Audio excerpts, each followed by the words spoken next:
Radiumin mystinen pimeässä hohtava valo oli aikanaan symboli edistyksestä ja tulevaisuudesta. 1910–1930-luvuilla sitä pidettiin terveyden ja tyylikkyyden huipentumana, aineena, joka tuntui ratkaisevan kaiken.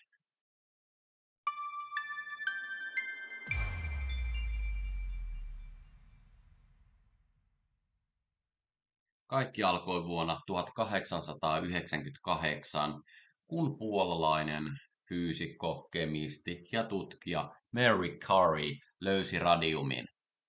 Tiedeyhteisö oli haltioissaan ja pian tätä voimakkaasti radioaktiivista ainetta alettiin käyttää mitä erilaisimpiin tarkoituksiin. Jos sinulla oli syöpä, radium auttaa. Kuume, radium, ummetus. You got it.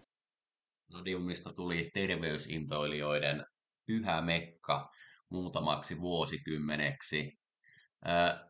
Jenkeissä oli muun muassa radiumkylpylöitä, joissa saattoi rentoutua ja samalla nauttia niin sanotusta nuoruuden lähteestä. Mutta radiumin sovelluttaminen pelkästään terveyteen ei riittänyt. Se oli käytössä monissa arjen esineissä, kompasseissa, sähkölaitteiden napeissa ja jopa tohveleiden soljissa. Esimerkiksi ruoka- ja juomatarvikkeitakin oli radiumpitoisina ja radiumvesi oli esimerkiksi yksi tällainen hittituote. Erityisesti kellotaulut ja rannekellot nousivat suureen suosioon hehkuvine viisareineen. Ensimmäisen maailmansodan myötä Yhdysvaltain sotilaat tarvitsivat rannekelloja, joista näkisi ajan myös pimeässä. Radiumilla maalatut hohtavat kellot vastasivat täydellisesti tähän tarpeeseen. Tehtaita perustettiin ympäri Yhdysvaltoja valmistamaan näitä kelloja. Työ houkutteli erityisesti nuoria naisia, joista monet olivat vasta teini-ikäisiä. Palkka oli hyvä ja työ oli tarkkuutta vaativaa, mutta yksinkertaista.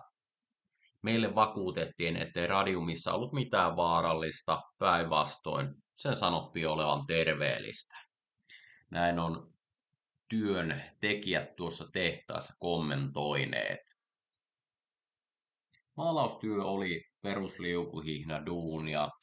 Pensselin kärkeä terotettiin huulilla jokaisen vedon jälkeen, jotta maalausjälki olisi tarkkaa.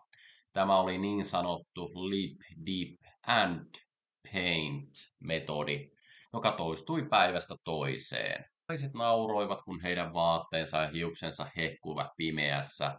He maalasivat radiumilla hampaitaan ja kynsiään ja pukeutuivat tanssiaisiin, tietäen, että he hohtavat kirjaimellisesti. Mutta pian ilmapiiri muuttui synkemmäksi. 1920-luvun alkuun mennessä monet radiumtytöt alkoivat sairastua. Ensimmäiset merkit olivat hammassäryt ja haavaumat ikenissä. Kun hampaita poistettiin, leukaluu alkoi hajota. Eräälle naiselle, Molly Magille, kehittyi vakava infektio ja hänen alaleukansa rapistui niin pahasti, että se lopulta irtosi. Lopulta hänen sairautensa levisi muualle kehoon ja hän menehtyi vuonna 1922. Radium ei vahingoittanut vain naisten hampaita ja leukoja. Se kerääntyi heidän luihinsa korvaten kalsiumin ja heikensi luustoa niin paljon, että jopa pienetkin kolhut saattoivat aiheuttaa vakavia murtumia. Pimeässä hohtavat luut kertoivat raadollisen totuuden. Radium, jota oli pidetty ihmeaineena, olikin myrkkyä. Tehtaan johdon moraalinen ja eettinen puoli tuli hyvin kyseenalaiseksi, koska muut tehtaassa töitä tekevät työntekijät ja omistajat käyttivät suojavarusteita käsitellessään näitä maalaustarvikkeita. Maalareille näitä ei luontaisesti jaettu. Tämä jo kertoo itsessään, että omistajat on ollut jokseenkin tietoisia, että tämä aine voi olla hyvinkin vaarallinen ja ovat käyttäneet tätä suojavälineitä, mutta totuutta ei voitu enää peitellä pitkään.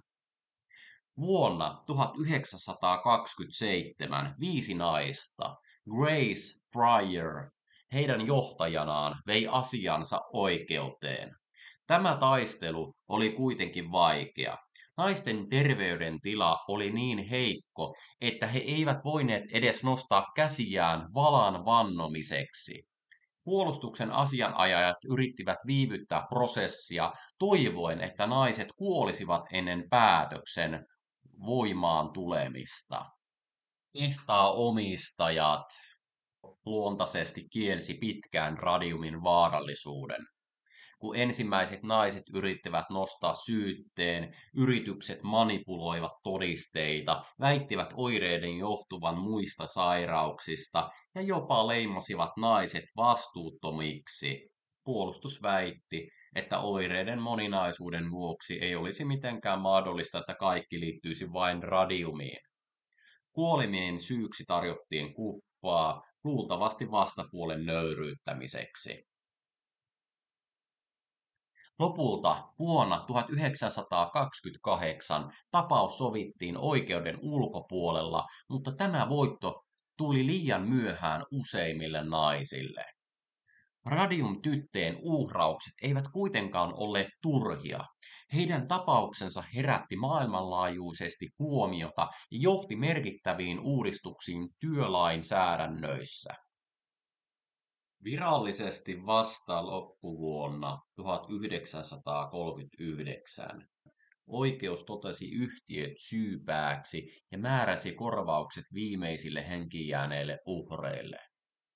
Esimerkiksi pitkään oikeustaistelua käynyt Donohue näistä radiumtytöistä kuoli kuukausi oikeuden päätöksen astuttua voimaan.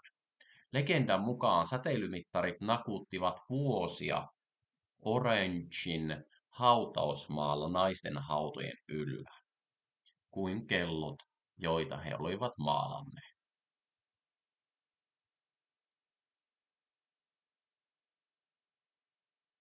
Tähän aiheeseen ainakin itse perehdyin ihan mielenkiinnon kohteen kautta, eli ostin tällaisen 60-luvun mekaanisen herätyskellon.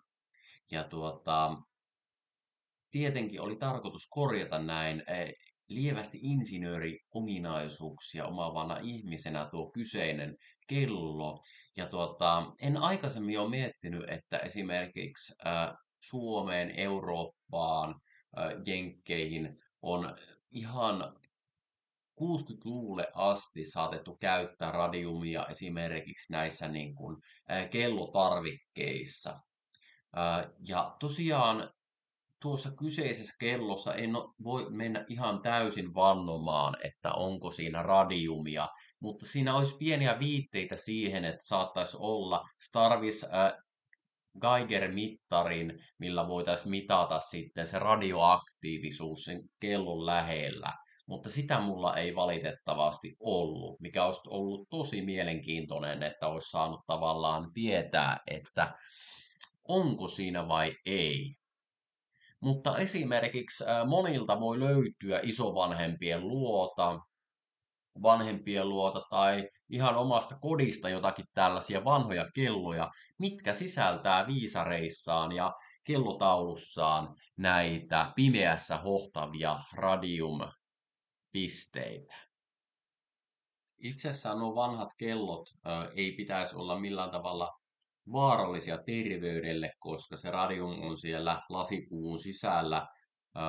Mutta esimerkiksi jos alat korjaamaan näitä vanhoja kelloja, niin suosittelen asianmukaisen hengityssuojaimen ja kaikki mahdolliset suojavälineet tämän kellon intisöintiä varten, koska suuhun joutuessaan tai hengitysteihin joutuessaan tuo radium ei ole kovin turvallista.